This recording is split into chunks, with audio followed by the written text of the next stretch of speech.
추미애의 전공법으로 법치를 세우겠습니다. 윤적윤. 공직의 사명을 짓밟은 윤석열이 적은 윤석열입니다. 1. 윤석열의 횡설수설 오락가락. 출마의 변이 좁쌀스럽습니다. 2. 최근 윤석열 전 검찰총장은 문재인 정부의 탈원전 정책을 비판하더니 월성 원전 수사와 관련해 청와대의 굉장한 압력이 있었다. 그래서 검찰을 떠날 수밖에 없었다고 했습니다. 도대체 윤석열 검찰총장은 검찰을 떠날 수밖에 없는 이유가 왜 그렇게 많은 것인지 모르겠습니다.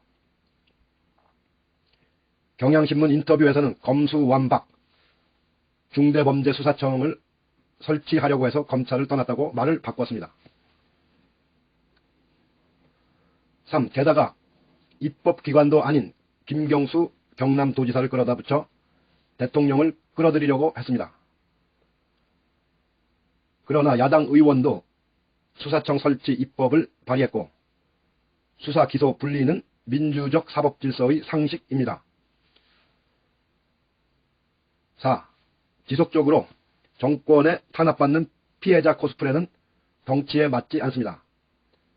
자신이 권력에 맞짱 뜨니 이 정권이 검찰의 수사권을 빼앗으려 한다는 식으로 혹세무민하고 언론도 이를 부각시켰습니다.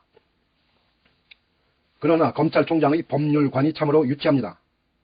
반민주적, 반인권적, 반헌법적입니다.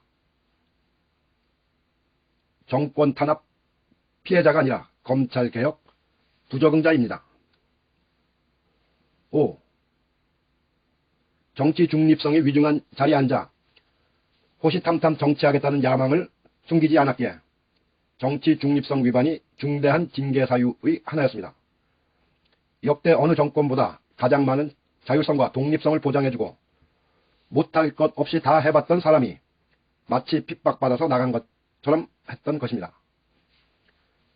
6. 장관과 함께 검찰총장도 물러나면 징계가 없는 것으로 하겠다는 주장도 법률적으로도 맞지 않는 황당한 주장입니다.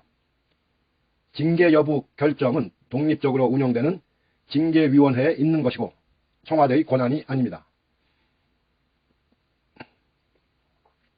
100쪽이 넘는 방대한 의결서를 대통령도 지울 수가 없는 것입니다. 문재인 대통령은 법률상 독립적, 자율적으로 운영, 심의되는 징계위의 절차와 심의 결과를 존중하고 중대한 해임 사유가 있으나 임기 보장 취지를 감안한 2개월이 정직을 제거했던 것입니다. 대통령은 장관에 대해 민주적 절차와 제도에 따라 민주적 통제권 행사의 불가피성을 인정하고 물러나겠다는 장관을 치하하면서도 이를 계기로 검찰총장의 정치 중립을 강조하신 겁니다. 그래서 임기 보장된 검찰총장은 문재인 정부가 임명한 사람이라고 끝까지 면을 세워주는 말씀을 연초에 한 번 더 강조하신 것입니다.